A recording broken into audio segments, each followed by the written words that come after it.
To V3 news లక్ష్యం సమాజం ముందుగా హెడ్లైన్. దేశంలో భారత రాజ్యాంగం నడుస్తుందా, బీజేపీ రాజ్యాంగం నడుస్తుందా? ఎమ్మెల్సీ నామినేట్ చేసే విషయంలో గవర్నర్ నిర్ణయంతో ధ్వజమెత్తిన ఎమ్మెల్సీ కల్వకుంట్ల కవిత.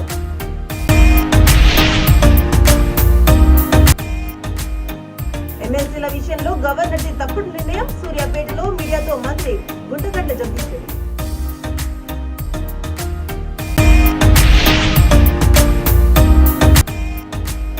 తెలంగాణ మొత్తంలో బీజేపీకి 3-4 సీట్లు తప్ప ఎక్కువ గెలవలేరు. జనగాం జిల్లా తాటికొండ గ్రామంలో కడియం శ్రీహరి ఏదవ.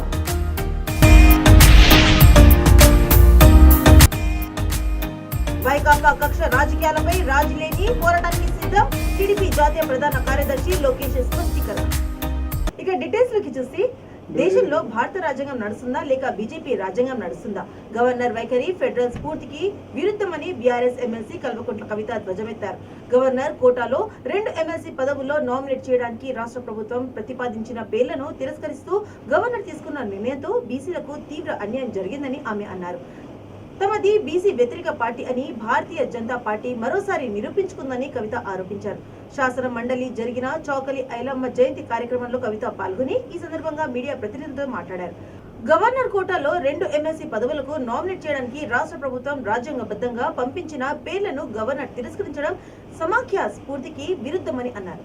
గవర్నర్ గారు మరి వాళ్ళ మనము రాజ్యాంగబద్ధంగా తెలంగాణ ప్రభుత్వం పంపించినటువంటి పేర్లను రిజెక్ట్ చేయడం అన్నది ఫెడరల్ స్ఫూర్తికి కంప్లీట్గా వ్యతిరేకం అని చెప్పి అందరూ కూడా భావిస్తూ ఉన్నటువంటి సందర్భం ఇది. మరి అనేక రకాలైనటువంటి కారణాలతోని వారు రిజెక్ట్ చేయడం జరిగింది. ఒక విధంగా చూసినట్టయితే ఇవాళ భారతదేశం మొత్తంలో కూడా భారత రాజ్యాంగం నడుస్తుందా లేకపోతే భారతీయ జనతా పార్టీ రాజ్యాంగం నడుస్తుందా అనేటటువంటి అనుమానాలు వ్యక్తమయ్యేటటువంటి రీతిలో పలు రాష్ట్రాల్లో ఉన్నటువంటి గవర్నర్లు కూడా ఇట్లా బిహేవ్ చేయడం అన్నది ప్రజలందరూ కూడా గమనిస్తూ ఉన్నారు. ప్రతి ఒక్క రాజ్యాంగబద్ధ సంస్థ వాటికి ఉండేటటువంటి హక్కులు, వాటికి ఉండేటటువంటి పరిధులు వాటికి ఉంటాయి. వాటిని గమనించుకొని మనం ప్రజలందరినీ కూడా ఒక్కతాటిపై నడిపించాల్సినటువంటి సందర్భాన్ని పక్కకు పెట్టి గవర్నర్లు ఇట్లా వ్యవహారం చేయడం నిజంగా దురదృష్టకరం. ఇప్పుడు మనం ఇచ్చినటువంటి 2 పేర్లు, బీఆర్ఎస్ పార్టీ నుంచి ఇచ్చినటువంటి 2 పేర్లు కూడా మరి బడుగు బలహీన వర్గాలకు సంబంధించినటువంటి అభ్యర్థులే. ప్రత్యక్ష ఎన్నికలలో గెలవలేనటువంటి అభ్యర్థులను రాజకీయంగా ఒక మంచి అవకాశం కల్పించాలి, ప్రాధాన్యం కల్పించాలనేటటువంటి సదుద్దేశంతో గౌరవ ముఖ్యమంత్రి గారు ఇచ్చినటువంటి ఈ పేర్లను గవర్నర్ గారు రిజెక్ట్ చేయడంతో భారతీయ జనతా పార్టీ బీసీ వ్యతిరేక పార్టీగా మరొక్కసారి తమను తాను రుజువు చేసుకున్నది. పెట్టినటువంటి మహిళా బిల్లులో కూడా బీసీ మహిళలకు అన్యాయం చేసినటువంటి ఈ బీజేపీ పార్టీ బీసీ నాయకత్వం ఎదుగుతుంటే చూసి ఓర్వలేనటువంటి పార్టీగా మరోసారి తమను తాము నిరూపించుకున్నది. గవర్నర్ గారు రిజెక్ట్ చేయడం అన్నది ఈ యొక్క అంశాన్ని మళ్ళొకసారి రుజువు చేస్తూ ఉందని తెలియజేస్తూ తెలంగాణ ప్రజలందరూ కూడా దయచేసి బీజేపీ యొక్క వ్యవహారాన్ని గమనించుకోవాలని కోరుతా ఉన్నాను. Thank you. జై తెలంగాణ.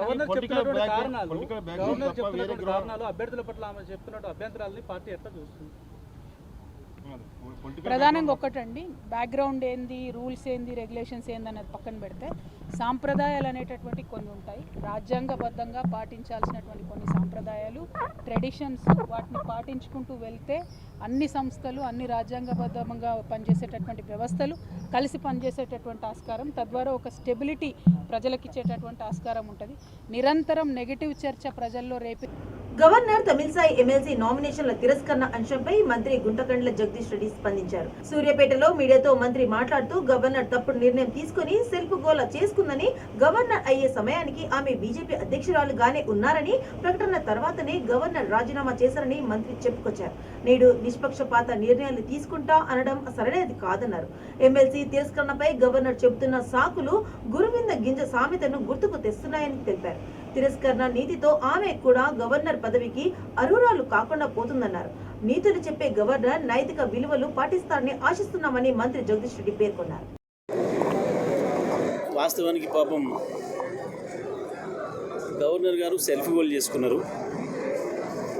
ఎందుకంటే వారు గవర్నర్ పదవికి ఎంపికయ్యే రోజు కూడా, ప్రకటన వచ్చే రోజు నాటికి కూడా వారు బీజేపీ పార్టీ సభ్యురాలే కాదు, ఆ రాష్ట్ర అధ్యక్షురాలు కూడా. మరి అటువంటి ఒక పార్టీ అధ్యక్షురాలు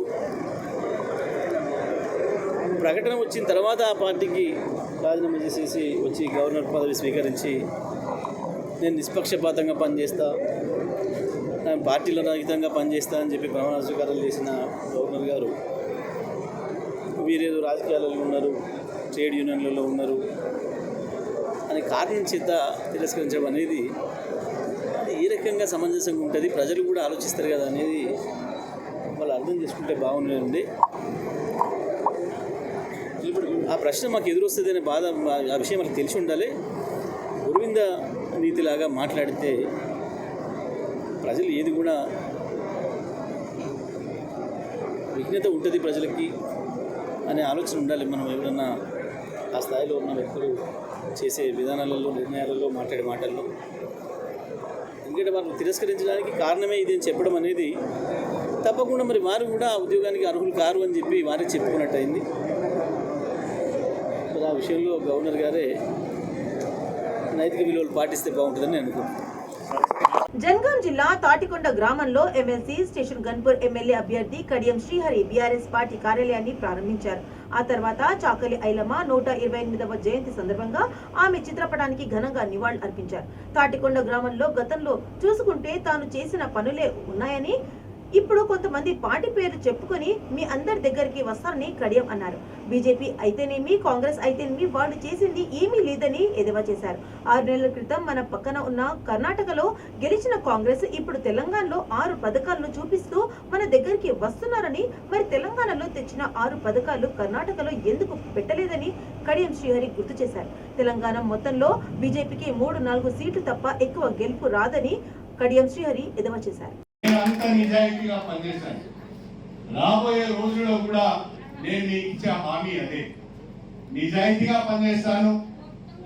అభివృద్ధిని బ్రహ్మాండంగా మన వాళ్ళందరి సహకారంతో ముందుకు తీసుకెళ్తాను. ప్రజలందరి భాగస్వామ్యంతో ఎక్కడ కూడా చిన్న ఇబ్బంది కలగకుండా ప్రతి గ్రామాన్ని కూడా మనం అభివృద్ధి చేసుకుందామని చెప్పి మీకు సవినయంగా తెలియజేసుకుంటున్నాను.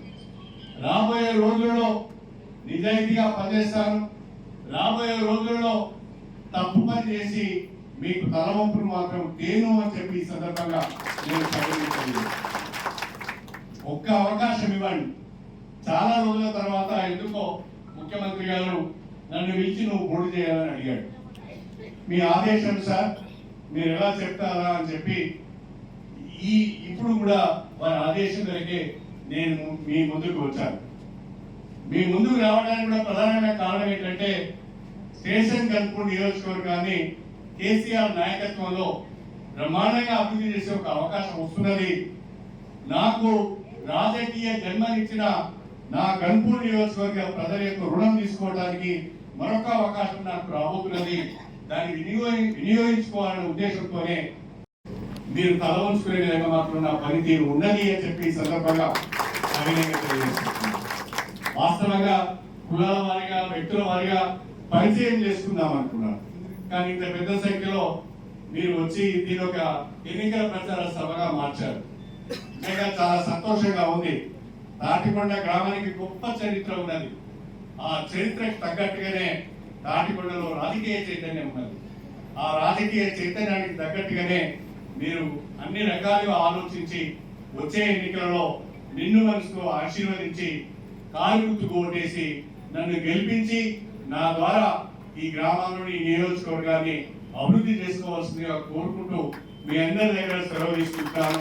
జై తెలంగాణ. ఒక్కసారి అందరం చేతులు ఎత్తి అందాం, జై Telangana. AP CM Jagan Mohan Reddy faction మనస్తత్వంతో కక్ష సాధింపు రాజకీయాలకు పాల్పడుతున్నారని, ధర్మమే టీడీపీకి రక్షణగా నిలుస్తుందని పార్టీ నేతలు ధీమా వ్యక్తం చేశారు. ఢిల్లీ అశోక రోడ్ 50లోని ఎంపీ గల్లా జయదేవ్ కార్యాలయంలో పార్టీ ఎంపీలు, అందుబాటులో ఉన్న నేతలతో జాతీయ ప్రధాన కార్యదర్శి నారా లోకేష్ సమావేశం పెట్టారు. ఢిల్లీ అశోక రోడ్ 50లోని ఎంపీ గల్లా జయదేవ్ కార్యాలయంలో పార్టీ ఎంపీలు, అందుబాటులో ఉన్న నేతలతో జాతీయ ప్రధాన కార్యదర్శి నారా లోకేష్ సమావేశమయ్యారు. చంద్రబాబు అక్రమ అరెస్టు, వైకాపా సర్కారు తప్పుడు కేసులు, న్యాయ పోరాటం తదితర అంశాలపై చర్చించారు. ఎటువంటి సంబంధం లేకున్నా అమరావతి ఇన్నర్ రింగ్ రోడ్ కేసులో A14 గా నారా లోకేష్ పేరుని చేర్చుతూ ఏసీబీ కోర్టులో సిఐడి మెమో దాఖలు చేయడంపై అతను కూడా చర్చించారు.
బీకే గూడలో ఉన్న చాణిక్య యూత్ వెల్ఫేర్ అసోసియేషన్ ఆధ్వర్యంలో గణనాథునికి పూజలు నిర్వహించారు. ఆ తర్వాత పాలకూరి నరసింహ గౌడ్ రమాదేవి దంపతులు 1000 మందికి అన్నదాన కార్యక్రమం నిర్వహించారు. ఈ కార్యక్రమంలో ముఖ్య అతిథులుగా తెలంగాణ గీత కార్మిక సహకార చైర్మన్ పల్లె రవికుమార్ గౌడ్, స్థానిక కార్పొరేటర్ కొన్నాల లక్ష్మీ బాలరెడ్డి, కర్ణాకర్ రెడ్డి, పాల్కూరి నరసింహ పాల్గొన్నారు.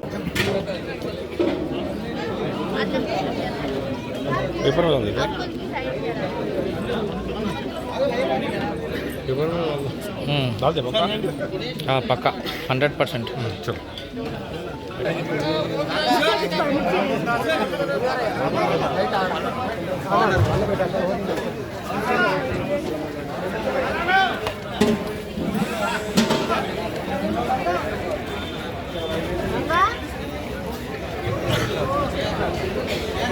నమస్తే.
పద్నాలుగు నెలల జైలు శిక్ష అనుభవించిన సైకో జగన్ అభివృద్ధి ప్రదాత అయిన చంద్రబాబు నాయుడును కక్షపూరితంగా జైల్లో పెట్టాడని బీజేపీ రాష్ట్ర నాయకులు ఈగా మల్లేశం అన్నారు. వరంగల్ నగరంలోని లేబర్ కాలనీలో టీడీపీ అధినేత అక్రమ అరెస్టును నిరసిస్తూ టీడీపీ వరంగల్ నియోజకవర్గ నాయకులు బాబుకు మద్దతుగా రిలే నిరాహార దీక్ష చేపట్టారు. టీడీపీ నాయకులు చేపట్టిన దీక్షకు బీజేపీ రాష్ట్ర నాయకులు ఈగా మల్లేశం సంఘీభావం ప్రకటించారు. చంద్రబాబు అంటే ఒక విజన్ ఉన్న నాయకుడని, ఐటీ రంగాన్ని అభివృద్ధి చేసిన ఘనత మాజీ ఆయనకే దక్కుతుందన్నారు.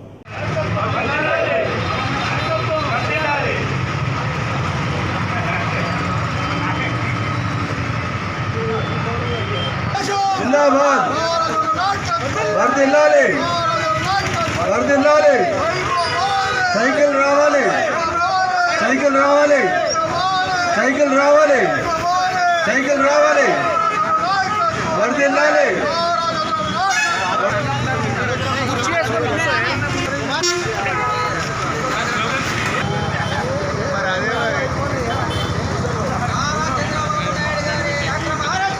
ఖండించాలి,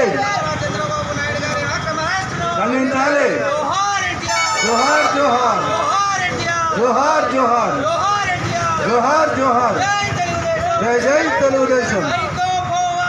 సైకిల్ రావాలి, సైకిల్ రావాలి, సైకిల్ రావాలి. Amar high, Amar high. మాజీ ముఖ్యమంత్రి నారా చంద్రబాబు నాయుడు ఇవాళ జైల్లో ఉండడం అనేది ప్రతి ఒక్క యూత్ కానీ, మహిళలు కానీ, కార్మికులు కానీ, రైతులు కానీ అనేక మంది కూడా ఇవాళ నిరుత్సాహం లోనై ఇవాళ చూసిన పేపర్లో కూడా దాదాపుగా ఇప్పటికీ 32 మంది 34 మంది కనుక మరి చనిపోవడం జరిగింది. ప్రజానాయకుడు, ప్రజల మనిషి, భారతదేశానికి ప్రధానమంత్రిగా 2 సార్లు అవకాశం ఇచ్చారు. మరి ఈ రాష్ట్ర ప్రజల కొరకు, ఈ రాష్ట్ర యువత కొరకు, రైతు కొరకు, మహిళల కొరకు యువశక్తి, శ్రామిక శక్తి, మరి మహిళా శక్తి అనే నినాదంతో 2020 విజన్ ఏర్పాటు చేసుకొని మరి ఇవాళ ప్రపంచ దేశాలు తెలుగువారు ఏ దేశంలో ఉన్నా సంఘటితంగా మంచి హృదయంతో ఈ దమన ద్వాదశి సందర్భంగా వేములవాడ పట్టణంలోని ఉప్పుగూడ గీత మందిరలో మహిళల భగవద్గీత పారాయణము లలిత పారాయణం పఠించారు. ప్రతి ద్వాదశికి అన్నదాన కార్యక్రమం నిర్వహిస్తామని అధ్యక్షులు దైత కుమార్, ప్రధాన కార్యదర్శి సిద్ధం శెట్టి వేణు తెలిపారు.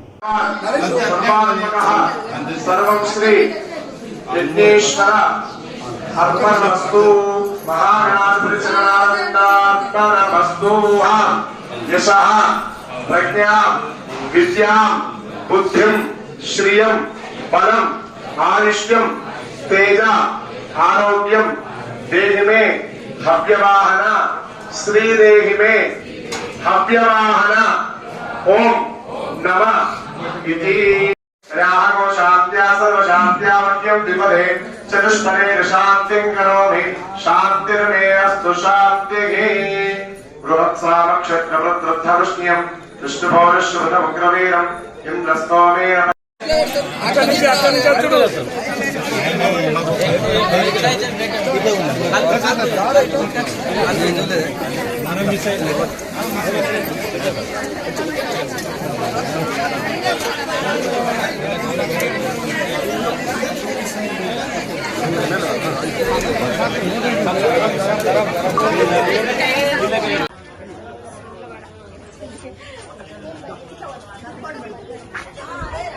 గత 10 నెలల నుండి గీతా మందిరంలో ఉప్పుగడ్డలోని గీతా మందిరంలో ద్వాదశి రోజు పారాయణం, విష్ణు పారాయణము, లలిత సహస్రనామాల పారాయణం చేసి ద్వాదశి భోజనాలు చేయడం జరుగుతుంది.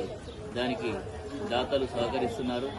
ఈరోజు నవరాత్రుల్లో కూడా ద్వాదశి వచ్చినది. ఇది చాలా ప్రాముఖ్యమైనది. దీనికి దిబ్బటి శ్రీనివాస్ రాజలక్ష్మి గారు ఈరోజు దాతగా వ్యవహరించినారు. వారికి ఉప్పుగడ్డ హనుమాన్ మరియు శ్రీకృష్ణ భగవాన్ మరియు గణనాథుని ఆశీర్వాదాలు ఎలవేళ ఉండాలని చెప్పి కోరుకుంటూ, కదా మీరు ఎన్నో సేవలు చేసుకోవాలని చెప్పి కోరుకుంటూ బీఆర్ఎస్ పార్టీ చేసిన ప్రతి అభివృద్ధి పనిని ప్రజలకు తెలియజేస్తూ ముందుకు సాగాలని, పార్టీని మరొకసారి గెలిపించుకోవాలని ఎమ్మెల్సీ స్టేషన్ గన్పూర్ ఎమ్మెల్యే అభ్యర్థి కడియం శ్రీహరి అన్నారు. స్టేషన్ గన్పూర్ నియోజకవర్గం చిన్న పెండ్యాల గ్రామంలో బీఆర్ఎస్ గ్రామస్థాయి ఆత్మీయ సమ్మేళనంలో ఆయన పాల్గొని మాట్లాడారు. కార్యక్రమానికి ఆ పార్టీ జనగాం జిల్లా నాయకులు హాజరయ్యారు. పెద్ద ఎత్తున మనం అప్పుడు ఉద్యమం చేసి తెలంగాణ రాష్ట్రాన్ని సాధించుకున్నాం. తెలంగాణ రాష్ట్రం సాధించుకున్నాక మరి మనకు అప్పుడు కరెంట్ అనేది ఎట్లుంటుందో తెలియదు, తాగునీరు అనేది తెలియదు, సాగునీరు అనేది కూడా తెలియదు. మనం ఒక పంట పండితేనే అప్పుడు సంతోషపడేది. అసలు తాగడానికి నీళ్ళు ఎక్కడికో ఎన్నో కిలోమీటర్ల దూరంలో తెచ్చుకునే పరిస్థితులు ఉండే. మరి మన ప్రభుత్వం వచ్చినాక మరి మన తెలంగాణలో మనకేం అవసరం, మన గ్రామాలలో మనకేం అవసరం, మన గ్రామం రైతులకు ఏం కావాలి అనే ఆలోచనతోటి ప్రియతమ ముఖ్యమంత్రి గారు ఒక ప్రణాళిక సిద్ధం చేసుకొని నిన్న నేను ధర్మసాగర్ వెళ్ళాను, పల్లగుట్ట వెళ్ళాను, ఇవాళ పొద్దున చిల్పూరు వెళ్ళాను, ఇంతకుముందు తాటికొండ గ్రామానికి వెళ్ళాను, అక్కడి నుంచి ఇక్కడికి వచ్చాను. ఏ గ్రామానికి వెళ్ళినా పెద్ద సంఖ్యలో, వందల సంఖ్యలో 700 మంది నుంచి 1000 వరకు ఆ గ్రామ ప్రజలు, ప్రత్యేకించి మా మహిళలు, అదేవిధంగా మన పార్టీ కార్యకర్తలు అపూర్వమైన రీతిలో స్వాగతం పలుకుతున్న పరిస్థితిని చూస్తూ ఉంటే నాకైతే గట్టి నమ్మకం ఏర్పడుతున్నది. స్టేషన్ గన్పూర్ నియోజకవర్గం పైన కేసీఆర్ నాయకత్వంలో మీ అందరి సహకారంతో గులాబీ జెండాను ఎగరవేస్తామని. నేను ప్రత్యేకంగా మీకు చెప్పవలసిన విషయాలన్నీ ఏమీ లేవు. చాలా వరకు చేయకపోయినా అక్రమ కేసులు పెట్టి తమ నాయకుడిని మీరు జైల్లో పెట్టగలిగినప్పుడు మచిలీపట్నంలో ఎన్నో అవినీతి అక్రమాలు చేస్తూ అందిన కాడికి దోచుకుంటూ కరకట్ట కమల్ హాసన్, అతనికి సహకరిస్తున్న అధికారులు పరిస్థితి ఏమిటని మాజీ మంత్రి కొల్లు రవీందర్ ప్రశ్నించారు. ఉండవల్లి కొండ, కాజా చెరువు, నలుగురు చెరువు, ఎయిమ్స్ కొండ, గౌతమ్ బుద్ధ రోడ్, గిరి ప్రదక్షిణ వంటి ఎన్నో అవినీతి అక్రమాలు చేస్తూ అందని కాడికి దోచుకుంటున్నారని ఆయన ఆరోపించారు. చంద్రబాబుని వెంటనే విడుదల చేయాలని డిమాండ్ చేస్తూ మంగళగిరి నియోజకవర్గం తెలుగుదేశం పార్టీ బీసీ విభాగం ఆధ్వర్యంలో సామూహిక రిలే నిరాహార దీక్షలో పాల్గొని వారికి కొల్లు రవీందర్ సంఘీభావం తెలిపారు.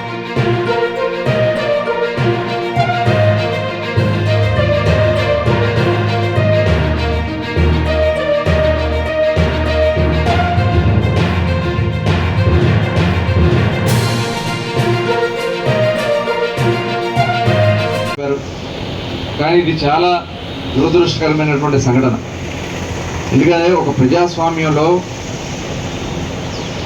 ఎక్కడా కూడా సాక్ష్యాధారాలు లేకుండా ఒక మంచి కార్యక్రమాన్ని తీసుకున్నటువంటి చంద్రబాబు నాయుడు గారిని 45 సంవత్సరాల సుదీర్ఘ రాజకీయ చరిత్ర, నిరంతరం రాష్ట్రం బాగుండాలి, రాష్ట్రానికి తెలుగువాడికి ప్రపంచ స్థాయిలో మేటి స్థానంలో నిలబెట్టాలని ఒకే ఒక్క ఆలోచన తప్ప ఆయనలో నేను ఎక్కడ తపన. ఎందుకంటే ఆయనతో నేను మంత్రిగా 5 సంవత్సరాలు పనిచేశా, ప్రతిపక్షంలో ఇప్పుడు ఒక దాదాపు 5 సంవత్సరాలు అవుతుంది. అంతకుముందు జిల్లా తెలుగు యువత అధ్యక్షుడిగా ఒక 5 సంవత్సరాలు పనిచేశాను. అంతకుముందు మామయ్య గారు మంత్రిగా ఉన్నప్పుడు కానీ చాలా క్లోజ్గా నేను పరిశీలన చేస్తూ ఉండేది. ఆయనతో మాట్లాడిన ప్రతి సందర్భంలో ఆయన తపన ఒకటే, ఏదో డబ్బులు సంపాదించాలో అనే కాదు, రాష్ట్రం బాగుండాలి, రాష్ట్ర ప్రజలు సంతోషంగా ఉండాలి, తెలుగుదేశం పార్టీ మాత్రమే ఆ కార్యక్రమాలు చేయగలదు అన్న నందమూరి తారక రామారావు గారు ఆశయాలు నిలబెట్టాలన్నది చంద్రబాబు నాయుడు గారి యొక్క ఆలోచన. మరి ఇవాళ ఆయన్ని ఒక దుర్మార్గుడు, ఒక రాక్షసుడు, తండ్రి అధికారం నడిపెట్టుకుని ఏ రకంగా చేశాడో మనం అందరూ చూసాం. ఇవాళ నిజంగా చాలామంది సైకో అంటే ఏదో సైకో అంటున్నారని అనుకున్నాం, కానీ నిజమైనటువంటి సైకో మనస్తత్వం ఉన్నటువంటి వ్యక్తి జగన్మోహన్ రెడ్డి అని చెప్పి ఖచ్చితంగా చెప్తా ఉన్నాను. ఎందుకంటే ఇవాళ ఐటీ రంగాన్ని చూసుకుంటే ఇవాళ ఉమ్మడి రాష్ట్రంలో ఆ రోజున చంద్రబాబు నాయుడు గారి ఆలోచన అంటే రాబోయే 15-20 సంవత్సరాలు ఈ ప్రపంచం ఎలా ఉంటుందని ఆలోచించే వ్యక్తి, నెక్స్ట్ రాబోయేది ఏంటని చెప్పగలిగినటువంటి వ్యక్తి చంద్రబాబు నాయుడు గారు. అంత దూరదృష్టితో ఆలోచిస్తారు. ఆ ఆలోచనే ఇవాళ కొన్ని కోట్ల మంది ఐటీ ఉద్యోగుల్ని ప్రపంచానికి అందించినటువంటి మేటి నాయకుడు చంద్రబాబు నాయుడు గారు అనే విషయాన్ని కూడా ఈ సందర్భంలో గుర్తు చేస్తాం. ముగించే ముందు హెడ్లైన్స్ మరోసారి. దేశంలో భారత రాజ్యాంగం నడుస్తుందా, బీజేపీ రాజ్యాంగం నడుస్తుందా, ఎమ్మెల్సీ నామినేట్ విషయంలో గవర్నర్ నిర్ణయంతో ధ్వజమెత్తిన ఎమ్మెల్సీ కల్వకుంట్ల కవిత.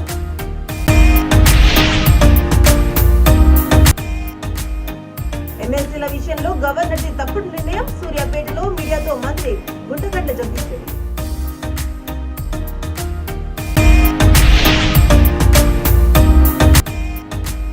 తెలంగాణ మొత్తంలో బీజేపీకి 3-4 సీట్లు తప్ప ఎక్కువ గెలవలేరు. జనగాం జిల్లా తాటికొండ గ్రామంలో కడియం శ్రీహరి ఏదవ.